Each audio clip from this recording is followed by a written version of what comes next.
Hello, everybody. My name is Matt, and I've come to talk to you all about a topic I talk about pretty often, gaming. Now, this has hopped up many times in my life, and it's probably been throughout my childhood. I've made many friends through gaming, and I figured it was only fair that when I get told to do a talk about technology, I talk about something like this. So, what I'm going to be talking about with you all today, I'm going to start with the history of gaming from the 1970s onwards, because I find that to be some pretty interesting history, and a lot of stuff went down there.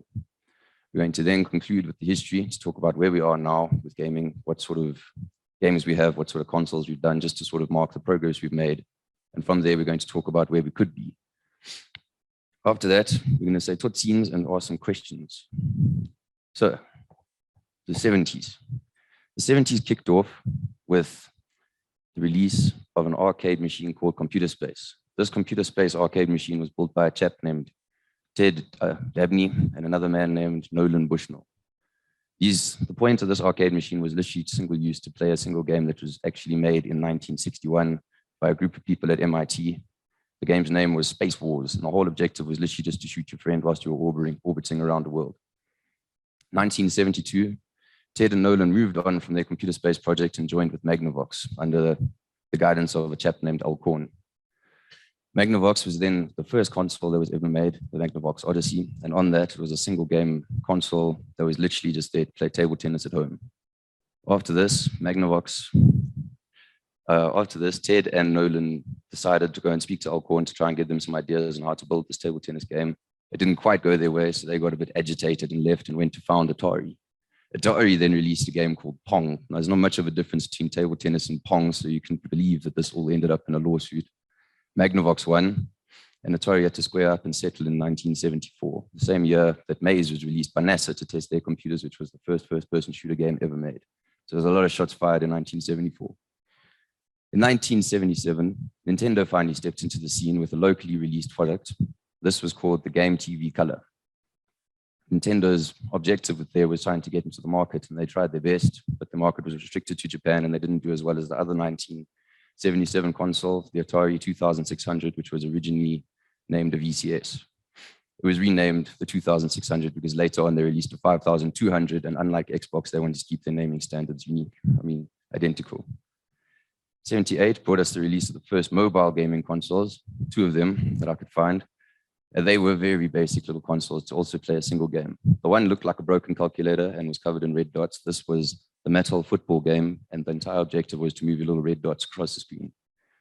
The other one was Merlin, which was also a simple gaming console, and the purpose of that was to play minor games like tic-tac-toe, and it would keep score of who's winning and who's not. So, as has been a common pattern, gaming has often been against your friends. You're never actually on the same team. 1979, Atari then had a couple disgruntled developers split off, and they founded Activision, which is a famous publisher nowadays. By the 80s, Nintendo had released another gaming console, a portable console, as you can see on the top left, the Nintendo Game & Watch. This was their first console that they released outside of Japan, and it was a pretty big success, especially compared to the Game TV Color. 82 gave us the ColecoVision. This was a backwards compatibility sort of console, and it was made in an attempt to get Coleco in the game for their ability to play each other's games. So in the sense that Coleco could now play the Atari games on itself just through little extensions, which is something that I think should happen to most consoles nowadays. So I can play Halo on PlayStation. 83 bought the Nintendo Entertainment System, which was a pretty good console. People enjoyed it because it was just a well-made console. 88 bought us the Sega Mega Drive or Genesis console, which was also a solid console that focused mostly on a good processor, so you could play more action scenes in your game. This is also the year that the first disc was released, or the first game was released on disc, and it was published by Activision. It was called Manhole. I'm not sure what the objective of the game was. It looked pretty unique though. 89 brought us a Nintendo Game Boy, which is a name that most of us are familiar with nowadays, especially if you're a gamer.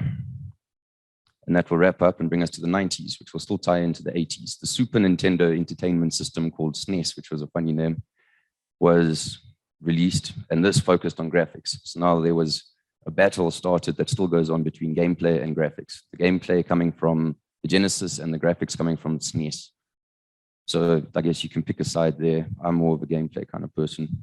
91 saw the first gaming console with a disc. This was the Philips CDI. This was not a great success as the controller was pretty strange. You can see it in the center there, the picture.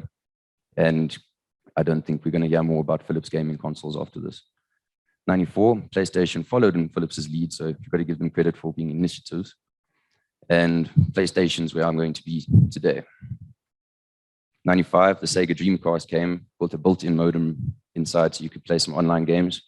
And that's a pretty big thing nowadays as well. And now the 2000s, which is actually something that I've interacted with. I haven't interacted with anything up until this. In 2000, the PlayStation 2 came out.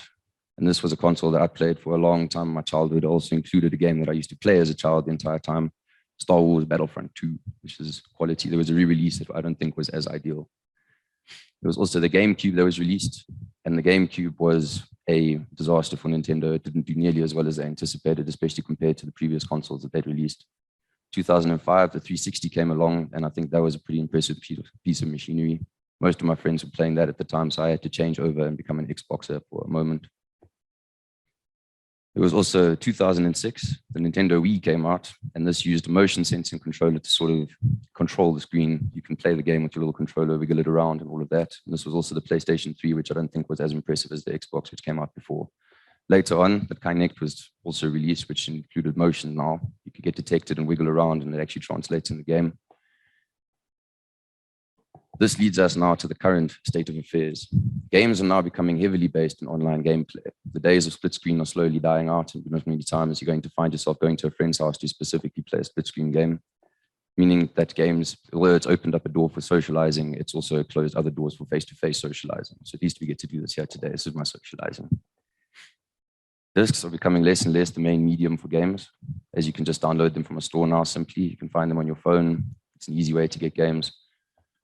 There's also VR gaming being and augmented reality being included in gaming nowadays, in the sense we can find ourselves with, I don't know, a strange helmet on and we're actually involved in the world and fully submersed in it. We can also then use motion sensors to sort of translate our movements and play the game more. I'm sure that most of us have seen snippets or something on Instagram of some stuff that I never would have thought was possible. With all of these fancy new inventions and amazing electrics, there is also the standard for gaming that has increased. This is due to fancy technology that's been released continuously and always. It's also due to gamers who always mock other games because they don't like how the graphics look, or et cetera, et cetera. There's many reasons. But it's still left a good standard and a good way for us to move forward, especially comparing them to what they were before. This will now bring us to the future of gaming, which I think is pretty hard to pinpoint. There's been millions of sort of outcomes that happen with gaming. I mean, the first game that was ever built, that little Space Wars game that I started off with, that was on a computer the size of a car. And now we can play games on our phones whenever we want to just load the app up. So I think it's pretty hard to imagine what the exact future of gaming would be. But I've found some speculations that I think are pretty cool and some ideas that I wouldn't mind playing around with. I'd like a higher quality IQ, which is pretty possible, especially with ChatGPT and such. And I mean, I'd love to run around in a game having intellectual conversations with the little NPCs who come and look at me funny.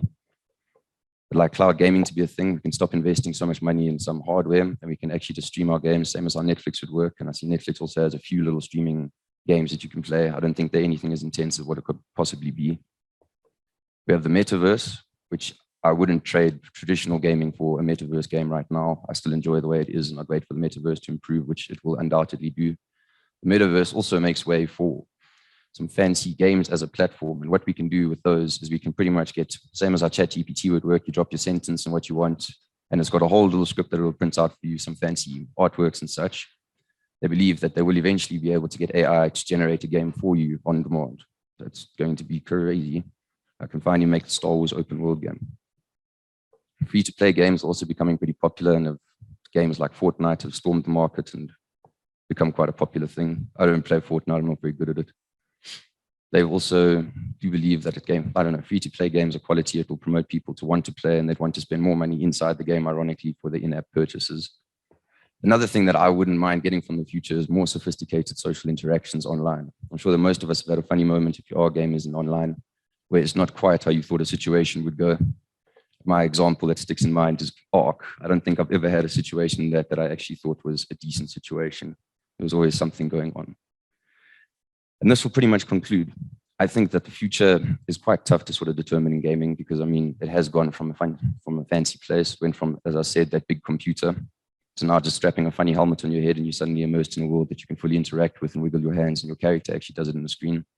I think that technology is going to continue to improve, and it's hard to actually say what we could get. I think you can only want for something, you can't plan for something. And that is We Talk. Thanks, everybody.